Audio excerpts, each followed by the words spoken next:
Welcome to the Hitmakers podcast. I am Ben Johnson. This is my co-host, Whitney Phillips, who is also our guest of the day. Woohoo! All right. Whitney Phillips is a Grammy-nominated hit songwriter and vocal producer whose pen has shaped tracks from Ariana Grande, Christina Aguilera, and Justin Bieber, among many, many, many others. Known for her lyrical and emotional depth, Whitney brings it to every session. Originally from Seattle, Whitney broke onto the writing scene with cuts with Lil Wayne, obviously, as you do. Else? One of the rare writers who can truly write across multiple genres, in my opinion. Whitney has also crossed out of the writing rooms to be an advocate for the music community in DC, speaking on behalf of songwriters. Today, we are going to dive into it all with the girl who is willing to settle down, but is never going to settle. Hey. One of my favorite quotes from the show. Yeah, I don't even know when I said that. This is what I say to people a lot when I describe you. I said, you just talk in hooks. A lot of the things you say in the show, I'm like, wow, that is like... Which might not be a good thing because I'm not getting all my publishing out there, okay? Hey, don't come to me to ask about that. But no, yeah, you're an incredibly perceptive person. I feel like on the show, like it's you and Tommy, I feel like we're always the people who kind of... we're reading people a lot, not like in a cynical way, but you are like, I think in your personality, you are always kind of like emotionally perceptive. And I feel like I even leaned on you sometimes. I'll be like, what's going on here? And you'd be like, this is how I feel like this person's, emotions are at or makeup. Yeah. But let's get into where all that comes from. Yeah. And so let's start at the beginning. You're from Seattle. From Seattle. Yep. Daughter of a therapist, which probably lends to being emotionally And perceptive. I remember this about you, like, is it your grandma, like, won Miss America or something like that? Yeah, my mother's mother was Miss Maryland. So she was Yeah. second runner-up for Miss America. That's pretty amazing. Yeah. So she passed away kind of early in my mom's life, so I never had a chance to meet her. But I've heard stories about her, and she sounds glamorous and incredible. Yeah. And my granddad, my mom's father, he did many things with his life, and at the later stage of his life, he became a songwriter and Get out of here. never saw that really manifest. It was like a dream his whole life. And then he was like, you know what, now that I've done the professional 9 to 5 and I can retire, he kind of did that. Well, he was kind of a Renaissance man himself. He did a bunch of different things. But it was like the last chapter of his life, he was trying to get his songwriting off the ground. And he got one songwriting placement. I forget the name of it, but it's cool because I feel like in a way he kind of passed the torch to me, and I've always felt a little connected to him. So yeah, that's kind of a cool musical thread. But yeah, daughter of a family or psychotherapist. Okay, gotcha. Yeah. So yeah, my mom, strong Italian woman, very glamorous, very charming, very sweet, stubborn. Yeah, all the things. But yeah, I mean, at a very early age, I was kind of taught to assign experiences to an emotion and kind of process my emotions. Sure. My father, who is the greatest man on the planet, he was a heart surgeon. So I am the daughter of a therapist and a heart surgeon. So different areas of the heart. It's kind of interesting because I think knowing you, that kind of tracks for me. Because you do have like this like deep intellect that I feel like, you have two parents who are obviously very intellectual in a lot of ways. And so, that tracks, but you also have like this intuition, I feel like, which you probably, like I mentioned, like for emotions and a perceptiveness that I feel like you probably, got maybe more from like your mom being a therapist. Is that for sure? accurate? I mean, I think probably a lot of it's just innate, just the genetics of both of them and how their minds work. My dad, like he's an emotional guy, but definitely just surgical. I mean, he spent his life dedicated to becoming a surgeon and was one of the best in Washington State. Wow. So he is an impressive guy, like, but also just a great, well-rounded man, like played sports, is great with people. He's a fantastic guy. So I'm very honored to be his daughter. And do you have any siblings? I do. So I have a older brother who's adopted. Oh, wow. Okay. 15 months older than me. Wow. So why did your parents adopt? Were they like not sure they could have kids or something? yeah. Or- So okay. my mom, she didn't have like difficulty getting pregnant, but she had difficulty carrying to term. So she actually had a handful of miscarriages before so me. Hard. One of them was with twins. Wow. Imagine 2 of me. I don't know. My mom had a miscarriage as well like that. Yeah, that's crazy. Yeah. I mean, I've, obviously as a woman never experienced that, but it was, I think, really heartbreaking. So I think they turned to adoption, but at the same time, they were doing IVF, and I actually was the first of 15 babies to be born in this very specific way of IVF. So I was in the newspaper, Ben. Whoa. Okay. This was not my first 15 minutes of fame, okay? I was in the newspaper for being born? For being born. Man, that's pretty cool. Like I can't think of many people who are in the newspaper for being born, except for like celebrities' kids are royalty. Right. Like King George has a new child, the Prince Harry it was or whatever. Like that. Yeah. Yeah, it was like a It's first. pretty cool. It was this specific way. I'd have to ask my parents, but it was this specific way of doing IVF in like the Petri dish. I was a Petri dish baby. You're genetically engineered. That's right. What hope do any of the rest of us have? That's pretty cool. We're probably not far from literally having that with the way AI is going and stuff. It's scary. It's scary. But yeah, I got here by the grace of God and science. And wow. So, so just you and your brother? Me and my brother, and then my parents got divorced when I was 5. My dad remarried a few years later. And my stepsister came into the picture. And she's also just like a gem of a human being. Wow. Like couldn't have lived my life without her. Yeah. And yeah, she's still in our lives, even though they're not together anymore. Yeah. So is that who's your nephew that I always see in your Instagram? Oh, my best friend, the love of my life. Yes. Yeah, the best person I've ever met, ever. He is my brother's son. Wow. So he has a son and a daughter who I'm obsessed with. But unfortunately, they moved to New Mexico. They moved back, so I don't get a chance to see them very much. Wow. Yeah, they were in Seattle, huh? They were in Seattle, and it was amazing because when the pandemic happened, I went back to Seattle for a little bit because my whole life was Zoom sessions. So I actually got a chance to spend like almost, I would say, every other day with my nephew when he was in that like precious toddler stage. So that's awesome. We bonded real quick, and he would listen to my demos, and he calls me Tia. So you've always been, ever since I've known you. I'm trying to think. Like, I think we met when maybe 3 years ago, or maybe 4 years ago. It was way longer than that. Well, I think it was 2021. Oh yeah, no, yes. So I think that's 4 years ago. We met on Zoom. Yeah, so we met on Zoom when we were still doing a lot of Zoom sessions. And but I feel like ever since I've known you, you've always been a bit of a nomad. A little bit, honestly. You're always on the move. I feel like more than normal. For sure. Yeah. Yeah. Why is that? Oh God, I mean, I think definitely since the pandemic, it just kind of put me in motion, and then just not being married quite yet in my life just gave me the sense of not being tied to anything. And I do love to travel, and I'm like, okay, well, if I have the finances to do so, and there's all these places I want to see in the world, and I'm getting paid to go out and write, like I'm going. Would you say you're like a kind of spontaneous person in that way then? For sure. Yeah. For sure. You're willing to kind of, we're leaving tomorrow, let's go. 100%. But I'm also highly structured. I have like definitely, and I think it's probably because of my parents, I have this duality to me of, my dad's really structured, really surgical. All the work ethic I have is from my father. But my mom is really emotional and really like beautiful and ethereal, and, speaks in ideas, and she's constantly brainstorming. And I think I've pulled from both of them. But yeah, the nomad thing, I mean, my parents divorced when I was 5. My mom hung on to the house, but my dad moved around a lot. And so I was constantly in motion and like going to meet my dad and then coming back to my mom's house. And then my dad, he moved to Colorado for a little bit. So I was constantly, there was always 2 Christmases. And so I was always kind of going somewhere. You're just used to it. I'm used to it. Kind of built for it.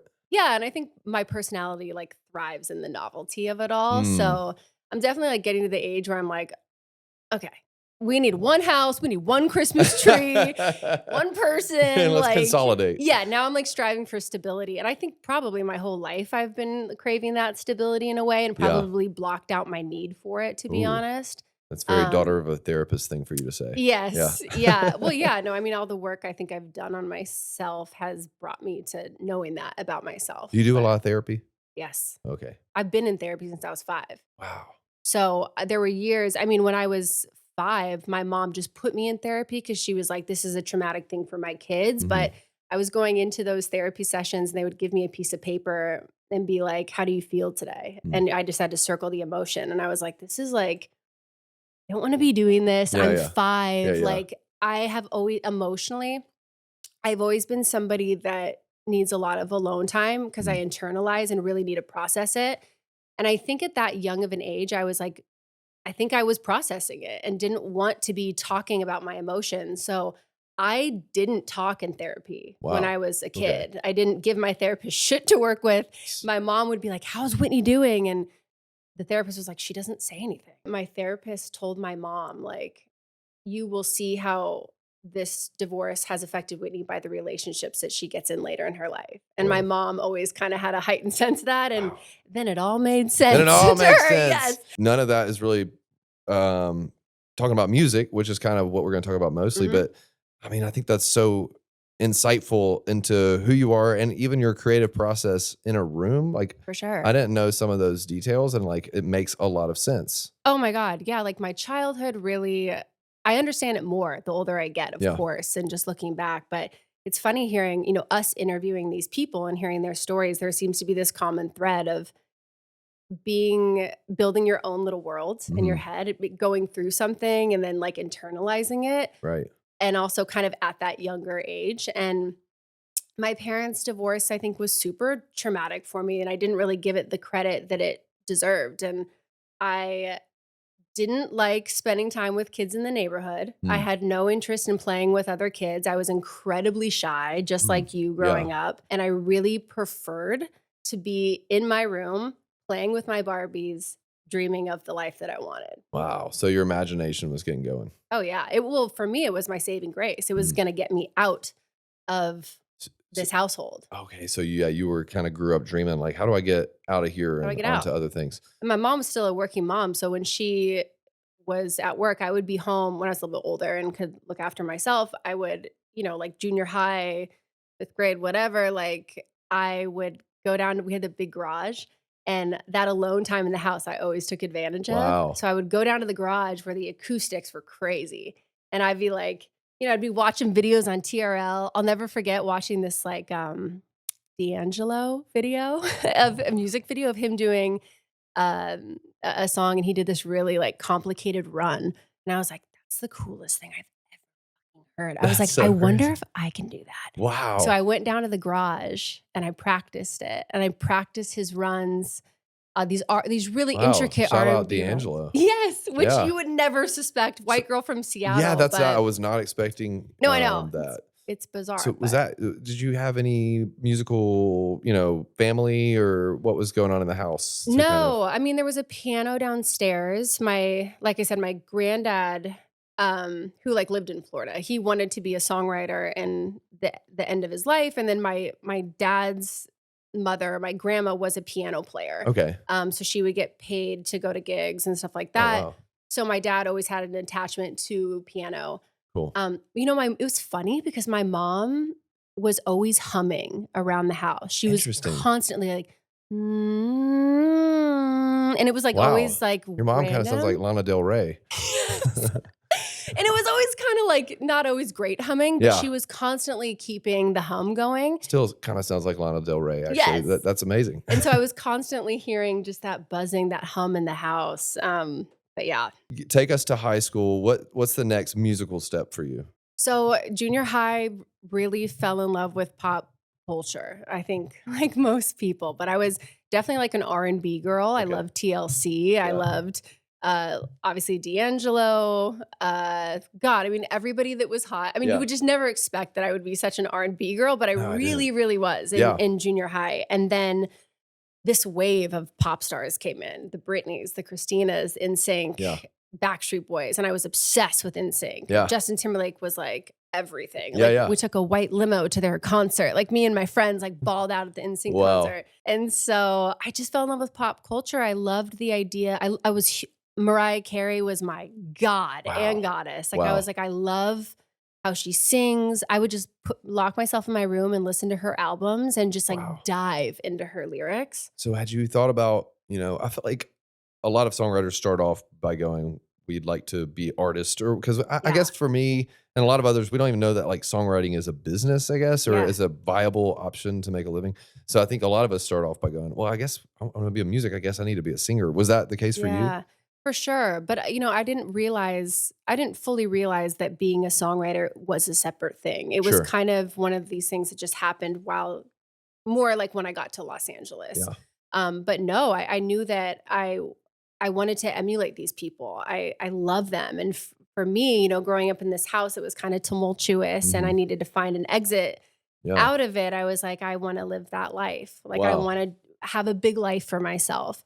And I remember this one interview where Mariah Carey was like, I don't know how to read sheet music. And like, frankly, you don't need to know it. And I was like, perfect. Like, perfect. Send me to LA. My mom was like, we should send you to Berkeley. I was super fortunate growing up. Obviously, my dad was a surgeon, so we had money until a certain point for other circumstances. So it was a little complicated for me because I grew up with money, so my schooling was paid for. Right. But then we lost all of our money. Oh, no. So I was in these really cool schools with all these rich kids that I didn't even have $1 in my pocket. Wow. And so it was this weird like imposter syndrome of That's actually crazy. Did you ever have like a plan B or another career path that you thought about taking? Like, but it was always music for you. I wanted to be an architect when I was like really young. I was constantly drawing houses. That's and awesome. I just love the idea of like building things from the ground up. Take us to after high school. You're like, I want to do music.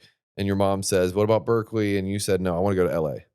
He's out. Yeah. Okay. No, as soon as I turned 18, I was like, I'm leaving. Like I'm going to LA. Okay. I'm going to do this. So again, like I was blessed to have my, before shit went south financially for my family, my college fund was paid for. So I went to LMU, private university. Okay. All these kids what does LMU driving a broke down Explorer that didn't have, it had a dent in the side of it. Like what's LMU? Loyola Marymount University. Loyola Marymount. Yeah, so it's here in LA. I feel like you were not that it's totally relevant, but I feel like you were a very smart kid. I never applied myself in school. Okay, my interest was in the social dynamics and the arts. Were you popular or you were really popular? That's interesting. Yeah, I guess I was popular. You just said social dynamics, so that made me think about like, were you like, all right, I want to make sure that I've got the right friend group, or what is that? Yeah, I was friends with a lot of the popular girls, but I was well liked. I wasn't like well desired by the boys because I went through puberty first in my class. So I was 5'10" in 5th grade.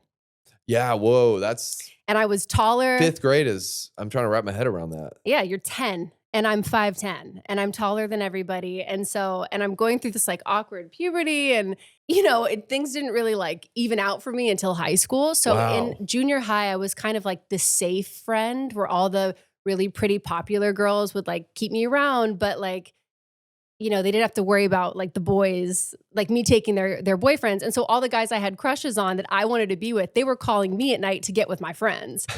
And then it was crazy because I was part of the popular group then. And then in high school, things changed freshman year. And all of the boys, the older boys that my friends wanted to go out with were asking me out. And then they hated that. Oh, and then I was on my own. Wow. Yeah. Oh, man. So you kind of lost everything. And I was fine with that because I didn't feel, it was hard, but it was also like, I think I learned very early on, it's hard to win with women that are determined to get you wrong. And it kind of made me like take a step back. I'm like, this is a lose-lose. I'm going to go off and do my own thing. So I started dating a guy at another high school. And like, there were just so many things that happened in my life where I was like, I'm paving my own path. Like, cause I don't want to play these kind of uninteresting politics that were like unkind. And right. Okay. Well, let's keep moving forward. So you're in LMU, and are you majoring in music, or what do you major in? No. Okay. I was like, if we're getting this money, it's business marketing. So, smart.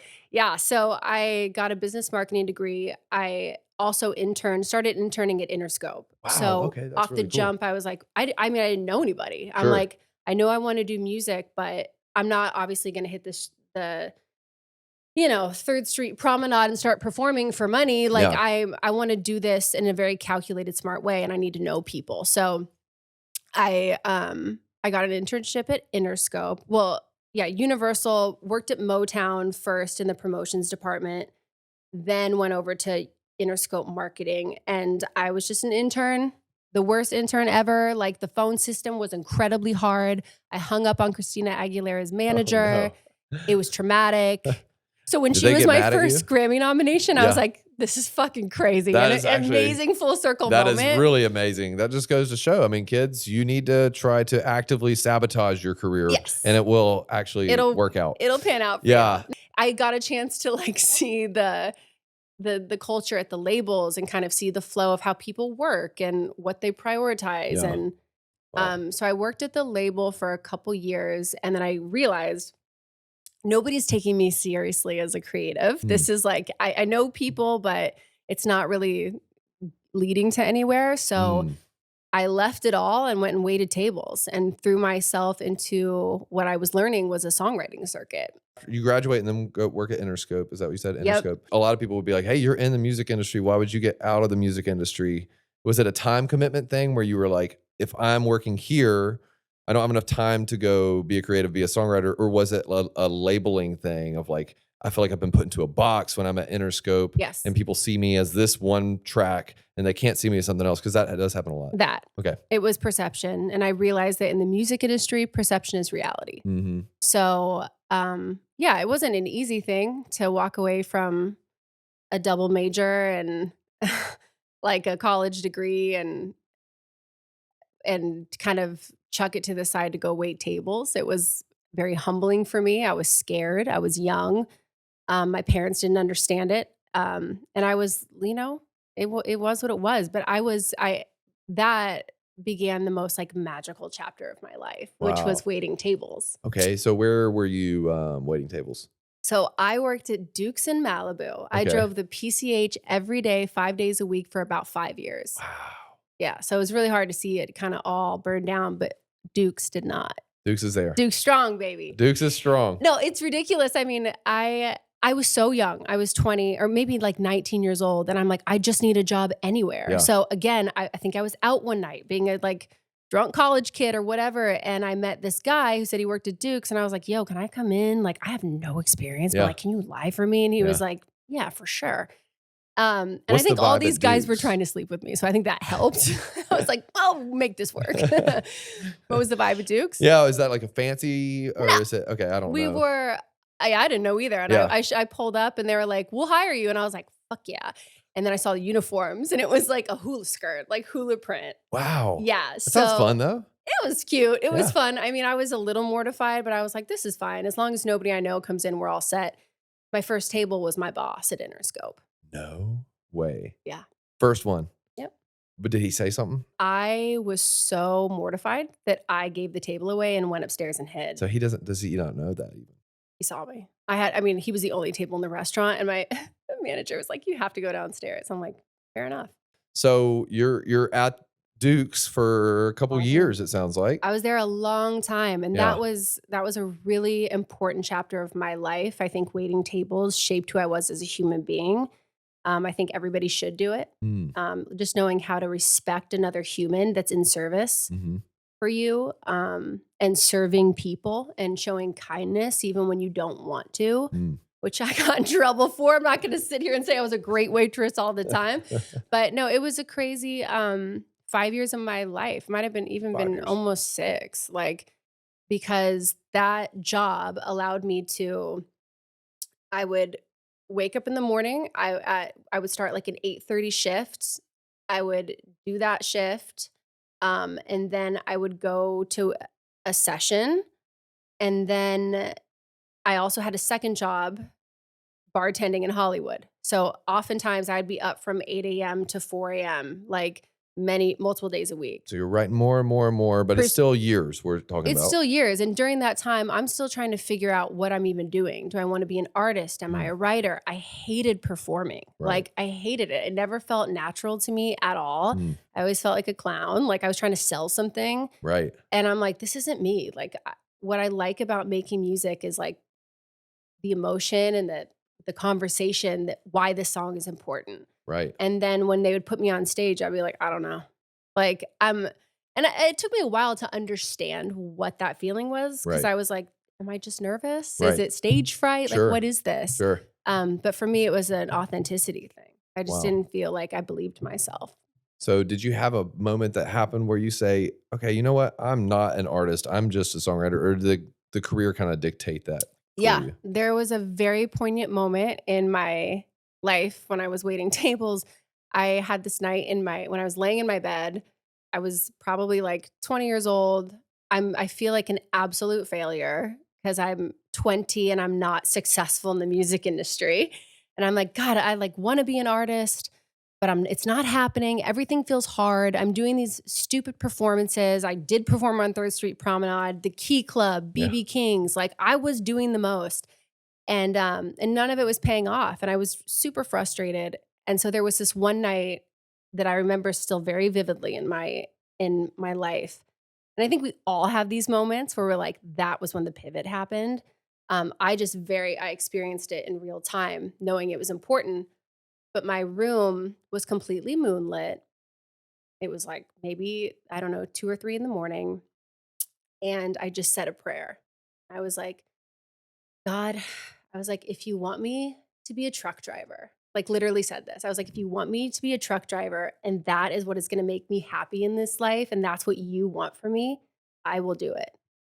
And Wow. that surrender was a lot. And I said, I want to be an artist. You know, I want to be an artist, but it's not happening. So whatever you want me to do, just give me the footsteps. And Mhm. I just want to know I want the direction. Wow. 2 weeks later, I met my first songwriting partner, Kevin, and we created a songwriting group called Paper Cuts with a Z. Oh, that's good. You got to Yeah. have the Z in there. Yeah, that's You got important. to Yeah, and at the time, it was very hot to have, like, Oh, yeah, of course. a team, Oh, yeah. We wanted to be like the Matrix, and, Yes. so then we were off, and those years where I was working at Duke's, we were just hustling. We were working at my home studio. I was cutting my own vocal, and one day, I went up to the break room from my waitressing job, and I get a text, saying that, like, Lil Wayne has cut a 16-bar verse on my song.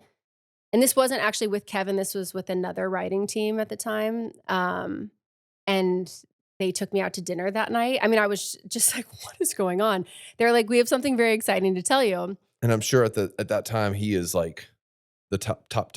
Not that he's not now, but I'm just sure Oh that's my like he god, was the hottest yes. thing since It was the sliced bread. Yeah, it was the coolest thing that could have ever happened to Yeah. me.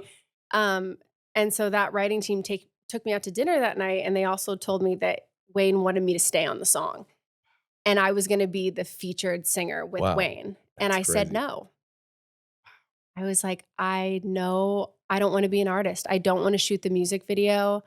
And saying no to Lil Wayne, I think probably defined my songwriting career. It's like, "All right, well, bitch, if you're not gonna do a music video with Wayne, you better kill it as a That's songwriter." so interesting because I feel like you did pray to God, and I think you could have either seen that as, oh, God has given me this opportunity, should be an artist, Yeah. or God's given me this opportunity, and I know which way to go now. Yeah. One of the girls that I met just kind of in those hustle years, her name was Rose, and she was a writer. She came over to my house. She played a demo of a song called Damaged. And I was like, this is fire. And she was like, yeah, let me play you like Who Cut It. And it was damaged, Oh yeah, damaged. I thought that I should let you know. It was Danity Kane's first single. crazy. I was like, wow, you Yeah, did that and you made it into that. yeah. Wow. And then she connected me with the Stereotypes who produced that record. Okay. And Yeah. then John from the Stereotypes, who I'm still super close to, they've been a part of my musical family along Yeah. my journey. He started sending me tracks. And then the caliber of the production that I was writing to was getting better. And then everything was just kind of going up with it. Yeah, the Wayne thing changes everything. You know, how fast after that do you get? I would say like a publishing deal. Was what was next? Right away. Right away. So that was crazy, but I was blessed to have one of the co-writers of that record be signed to BMG already. And he was signed in the UK. So he went to the UK and said, you got to sign my girl. She's amazing. And we have this huge Lil Wayne thing coming out.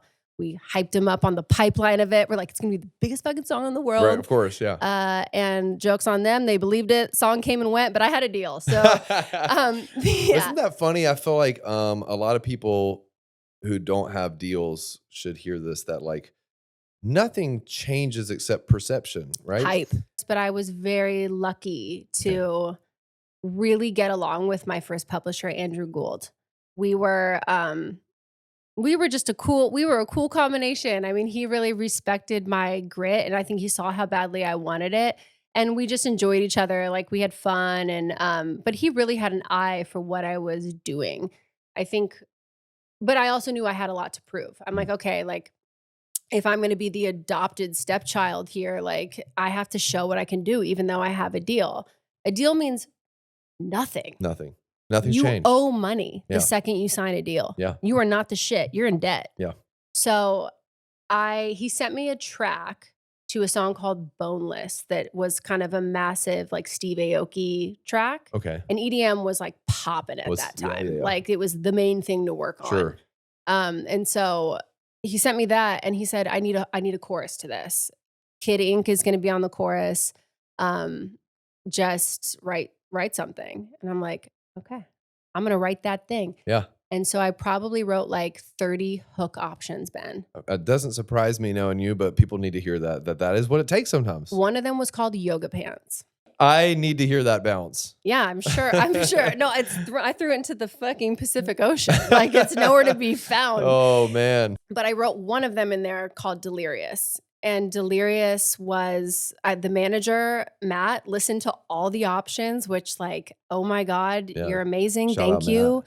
And we landed it. And I felt a sense of, even though I had this Lil Wayne cut already, I felt such a deep sense of pride for like, I was like, I fucking made it, and I did it here. That's amazing. I did this. Yeah. No songwriter, no other like collaborator walked this into the room. Like, this was my own grit. And I was like, all right, let's go. And then when he saw that I did that, and he saw my work ethic, he was like, I'm sending you to France to go to a writing camp. Is this the castle? This is the castle. Ah, okay. So you were still ASCAP at this point. This wasn't the ASCAP camp. Different This was castle. Greg Wells. He Oh, had his gotcha. own Okay. camp out there. Everybody's got castles in Europe. I get confused. Same on which castle. ones. Okay. Same castle. But this one was run by Greg, and it was kind of his like hand-picked selection of writers. It's a huge deal. I mean, legendary producer and writer. Yeah. This is where I met Jay Hart for the first time. 2015, I want to say. I credit so much of what happened in my career to Andrew, to be honest. And I need to have like a dinner with him where I thank him for everything. I still haven't, but he knows I love him. Send him a Christmas card, maybe. Yeah, at the very least. But he really understood the branding of a songwriter. So he understood that these optics of writers going to these camps change your career. Yeah. And so he threw me over to France, and I'm in there with like Evigan, Sarah Hudson, Jay Hart, Greg Wells, Dave Hodges. Who else was at that first camp? Faraz was at that first camp, actually. Oh, wow. Okay. But like people that I was out of my league. And the first day of that camp, I got put in by myself. I've never heard of that. I know. How did you feel about that? I would have felt like I was terrified. I feel like this is something about you though that is true. Like, where if your back's against the wall like that, you take it as a challenge instead of like, you know, I feel like some people could be defeated by that, but I feel like you embrace those kind of situations. Yeah. Well, there was also a thing at a camp where people would request to be in with other people, and they never, that camp, I think that like people requested the best singers so that they could have their songs sound the best. Right. And I like, you know, I love my voice, but I'm not this big operatic singer who could sing these crazy hooks. I'm not like a Jay Hart or like a Seven or whatever. Yeah. So I think I wasn't like the most obvious pick. Nobody knew my writing. Nobody knew me. I didn't have a crazy voice. So yeah, I was kind of like on my own. And that session went pretty good. And when we played those songs at the end of the night, everybody looked at me at the end of the table and said, "What the fuck?" Wow. And I was like, "Yeah, motherfuckers." I'm like, What was the song? Do you remember? Blind Eye. A lot of songs are not going to make you money, but they're going to be a good stepping stone to the songs that define your career. Yeah. So like maybe Blind Eye wasn't the song that ended up, making you rich or ended up, making everybody know who you are, but it made those people in that day respect you as a writer. And that is what you needed to get to the next step. Oh, yeah. And so it's like, okay, if a song doesn't get cut by who you wrote it for or doesn't end up doing what you think it should, I think it's important to remember a lot of times that like, it's okay. It might just be the song that gets you to the song. It's a relationship session where 100%. you write something that builds relationships and credibility and notoriety for yourself. Yes. So you don't always need to land the song to move the needle for yourself. Yeah. From that camp, I mean, I got invited back the following year, and I worked with Ev again. I think we got Nick Jonas cut one of the songs. Celine Dion cut one of the songs. Yeah, that's amazing. Wow. So it was Did you really see fruitful. her performance at the Paris Olympics? It's one of my favorite performances ever, which is It destroyed me. it's funny wearing what I'm wearing and talking like I talk. But I love her, and I think that performance was one of my favorite performances I've ever seen in my life. I agree. I think we are like so beyond lucky to have her on the planet, like at the same time as us. I agree. Beyond lucky that you get a song with her, which is crazy. I know. It was a wild moment. That is wild. Okay, so what's I feel like Lil Wayne was perhaps what you would call your lucky break. Yeah, for sure. What's the next thing that happens? You're at this writing camp. That feels like a turning point. What's the next kind of moment in your career that you go touchstone? This is big. I mean, I think the songs that came out of that camp, for sure. Yeah. I So mean, you it got was Nick Jonas and a Celine Dion cut out of the same. Yeah. camp. Was it the same combo of people? It was. I mean, it was actually like a lot of the same people got invited back with like some new people. Like I think. Were those songs written both at the same camp with the same writers, or is it different rooms? Oh, different pairings. Which is cool Same because camp. then you go like, hey, it's this. I'm a common denominator here. Yeah. Well, to be honest, like a lot of people from that camp got their songs cut. I mean, it was the best of the best at that camp. And so it was, and the songs were pretty good. Back when pop artists cut outside songs. Oh man. Yeah. And I just thought they were the coolest people. I was like, this is such a cool community. Well, they were the coolest people. They were the coolest people on the planet. They really, truly, because they shape culture through music. And I just, again, the most magical thing you could ever do. Yeah. But yeah, a couple years of that, I had a lot of luck with placements. And then I think the like next moment that I would think was a pivot was probably the Grammy nomination with Christina Aguilera. Like you said, that's a full circle moment for you because you hung up on her manager. And I don't know if you ever mentioned that to her or her team ever again, but hopefully they see it here. But so how does that come about? Yeah, I don't remember how I got thrown into that session, but when I got there, I think it was at her house studio. So I'm like on the mic, I'm recording, and there was this really funny moment where she was like, "You sound like Britney." And I was like, I don't know if that's a good or a bad thing. I was like, what is this all happening right now? And then, of course, the room is covered in moon men and all these little mementos that I idolized in my childhood. So I'm like, if you don't show up and deliver, I'm like, so I felt the pressure. Was that the most nervous you think you've ever been for a session? Maybe.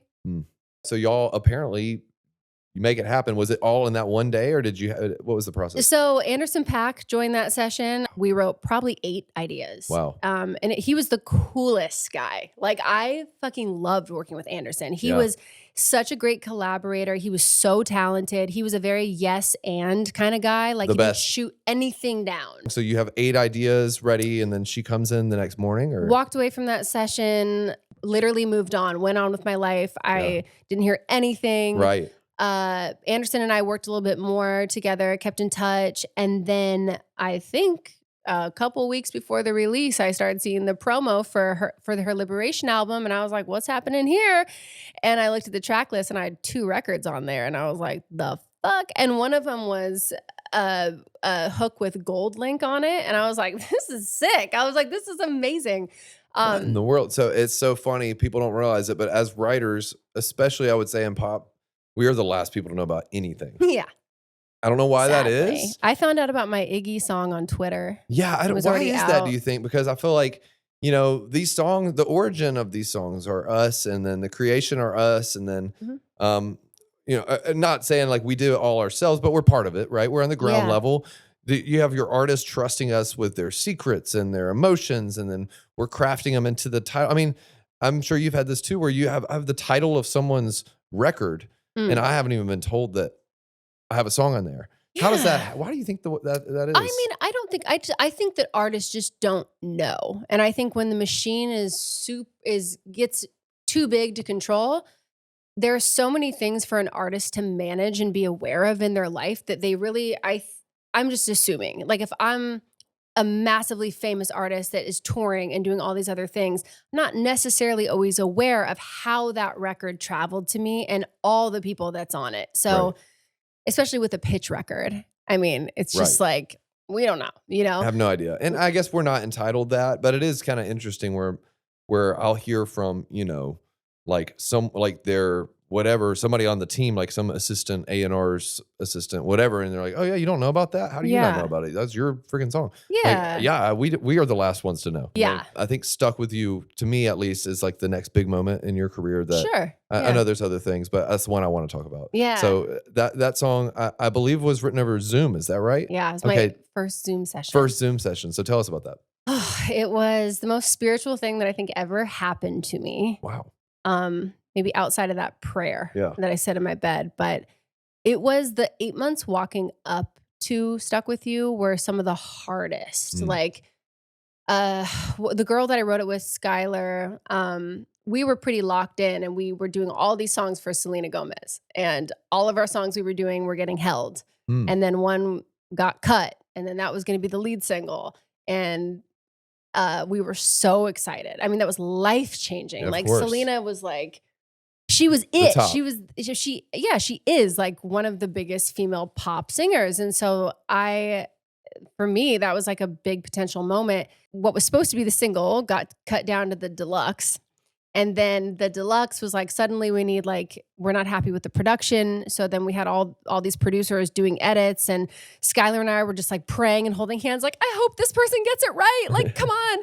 And no one could crack the code on it. So around Christmas time, we got a call that Merry Christmas, she's not taking your song. Wow. So I was for some reason, I think I was just kind of exhausted and sad and just feeling like, this is really feeling hard. Yeah. Like, even though I'm getting cuts with big artists, I'm still not cracking the top 10 at radio. Sure. And I'm not getting that big moment that I can Right. hang my hat on. Like, Right. I write hits. I have people's singles, but I haven't had anything perform at radio. Right. Thought my career was like over. Yeah. I'm like, I can't leave my house. I'm lysoling my feet, like the bottoms of my feet. Like, how am I going to get to a studio? And then all of a sudden, Zoom was a thing. And Skylar and I were like, yeah, it's go time. Like, let's fucking do this. And then we got thrown into a session with Freddie Wexler and Gian Stone. The four of us were working on the Demi Lovato project and had a couple songs cut by her. So we knew we had a synergy happening. So we were like, let's That's try good. out. Yeah. So Yeah. it wasn't like a blind date. Right. But it just, we were all like new to Zoom. And so we hop on this session and we're all like muting and unmuting and like trying to understand what's going on. And there was a brief for Dua Lipa that she needed like a 6/8. And so we were like, yeah, let's do it. And Freddie he was close with Scooter, and Scooter had wanted this idea, like a quarantine song. It's the craziest thing, but the title I had that day was Stuck With Me, and Freddie's was Stuck With You. That's so you knew you were onto something. Yeah. When he dropped that and I kind of dropped it at the same time, I was like, oh. I was like, I see what's happening. So Freddie was kind of on I think he had a purpose to this session.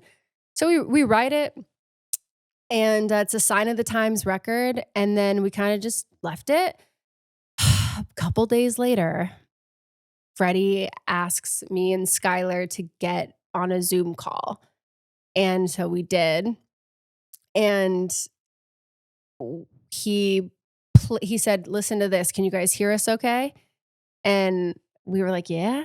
And he presses play and he plays back the song that I heard Justin and Ariana on.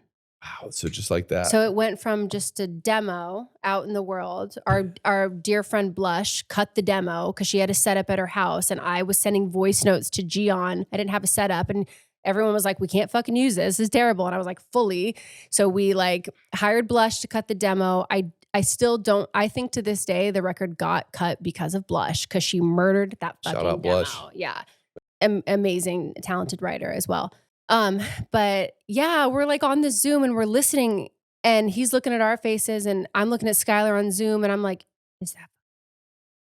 And Skylar's like near tears, and she's wide eyed, and I'm like, and then it was a thing. So a week later, it was out in the world. So how fast was the turnaround from when you wrote it to when it came out? A week or 2 weeks. That And doesn't happen. No, and a week after that, it was number one That in does the not world. happen. No, I know. And That is incredible. obviously, like, moved the needle for me in obvious ways. The biggest thing that record did for me was just show me that anything is possible. Yeah. And sometimes you're going to walk into these moments that make no sense, Right. but they're set times for you. Yeah. Hang in there, work on yourself. Yeah. Be prepared for these moments. They'll only happen when you are the version of yourself that can receive them. Yeah, just fully lean in. But that was something that I feel really happened to me. Let's take a smaller pivot Okay. now, and let's talk about your time on the show. Yeah. Okay, so how did you end up on the show? I talked with you earlier that you got me on the show. Yeah. So I'm curious to see, I feel like you were maybe early in the process of the show's genesis, but tell us about that. Yeah. So I had interviewed for the show with Adam DeVillo probably like in 2000. Who is the head of Done and Done Productions. They do Selling Sunset, and he's also The Hills. Yeah, Yep. He's big in the reality TV world. Yep. And so I had known him and Skylar, who worked for Done and Done before. And then I think that was like my first intro to them. Obviously, they set it down. And so this round of making the show, they called me. What drew you to say yes to doing something like this? I think I very much like you and like a jump first, ask questions later type of person. And I feel like when you're just brought an opportunity that feels bigger than you, I'm always curious. I'm like, I like to be scared. I like to be challenged. I think you're close to the good stuff when you feel uncomfortable. Yeah. And I also knew that I consider myself a little bit of a different kind of songwriter in that what I enjoy about it is really like the conversation and the personality around it. I've never been, with my guitar in a coffee shop, like emoting, my emotions and my songs. Like I've just been a little bit more structured or on the business side of things. So, and then I feel like media is just another way to express your personality and the things that you have to say. So to me, it was a different avenue to say important things and do important things. And it just seemed fun. I was like, this could be so fun. And yeah, let's just take a risk, honestly. That's a good answer. I think sometimes it could be pretty simple. It sounds like fun. Yeah. Sorry. Was that too complex? No, I think it was funny because when I answered it, I was thinking about all the different things. And then when you said that, I was like, yeah, I guess in the end you just go, this seems like it could be fun. Yeah. Life is short. Let's see what happens. Especially these days, you just never know where anything will lead to. Sure. And to be honest with you, when they wanted to make the show like 7 years prior, I was very nervous because I was at the beginning of my career. Right. And I was like, seems like it could really, right. A bad edit could ruin me. Right. And then this time I was like, okay, give me a bad edit. Don't give a fuck. Like I have all these cuts behind me. And like, if it's bad, I'll navigate my way through it. Yeah. But felt like it was worth the risk. You did care about the edit a little bit. Oh, yes. Yeah. So I thought it was, what I thought the show was going to be was like kind of a docu-follow, like strictly. I didn't realize the reality side of it as much. I'm not necessarily mad at it seeing the show because I think it's a great show. Right. And I think it toes the line perfectly between entertainment and credibility. And I think that it's really hard to make a show I agree. that's appealing enough for the public to like it, but authentic enough to where it's respected and rooted in what we actually do. Right. So to any haters criticizing how reality it is or how docu it is, like produce something like this and then you'll understand. Yeah, you you're know? just never going to make everyone happy. You kind of have to, you kind of just have to balance it as best you can. Because if you go too far one way, you're going to lose a lot of people over here. And if you go that way, you're going to lose a lot of people over here. So yeah, I think it did a pretty good job of just trying to figure out that nice balance in the middle. Okay, we're going to do our little games here at the end. Okay. So I'm gonna name 5 songs. You're going to blind rank them. Okay. So we're going to start with a Justin Bieber song, maybe not the one everybody's going to think of, but we're going to say Love You Different. Oh, I love You Different. Yeah, it's a great song. That was on Justice, right? It was on Justice. That was like the 11th hour of that record. I wrote it with Mark Lowe and Explicit and German, who I'm like obsessed with. They're the coolest guys ever, on a Zoom. And Zoom. And then Beam featured on it. And Beam is like so cool to me. Yeah. So I honestly would put that at the 2. Okay. Wow. I love that song. So that doesn't surprise me. Yeah. The Hard Way, Celine Dion. Oh no. What am I gonna do? You don't get a switch. What am I gonna do? I'm sorry. That's how it is. I don't make the rules. I think it's the one. I think it should be the one. I think it's one. Yeah. Okay. Funeral, Teddy Swims. I hate this game. I hate this game. I love that record so much and Teddy so much, but I think it's a 5 for me. Happiness by Need to Breathe. I'll put that at the 4. Okay, so that leaves Stuck With You. Yeah. At number 3. Which is my lucky number, so. Oh, there you go. It's fine. That's perfect. It's fine. Okay, and then our other game, we're going to go through the cast of the show. And you're going to give like the one word. I'm familiar.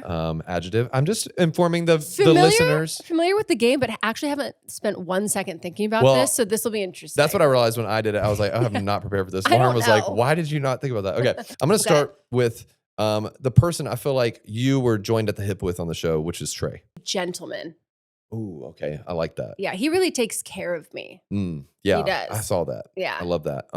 Okay, let's go with Harv. Confident. Tommy. He's hilarious. He is hilarious. Yeah. And I always say he was like the ghost producer on the show because he had his own storylines he was worried about and was working on. Okay, let's go with 7. Sister. I love that. My sister, yeah. Yeah, that's really good. J Hart. Grand. For us. Colorful. Jenna. So funny. Steven. Steven's talent really came through. So talented. Yeah, impressive. Me. Just, I think, a really good man. Thank you. I'll take that. Let's do Chi. Tapped in. I feel like there's a portal that we don't know about, that she's like communicating with like God or aliens or something. Yeah, but maybe like both. Maybe both. Yeah. Yeah. Blue. Human. She's amazing. Yeah. Thank you so much for coming on your own podcast. Yeah. But no, thank you. I've learned a lot. Hopefully everyone else has too. And yeah, there we go. Amazing. All right, Whitney Phillips. Thank you.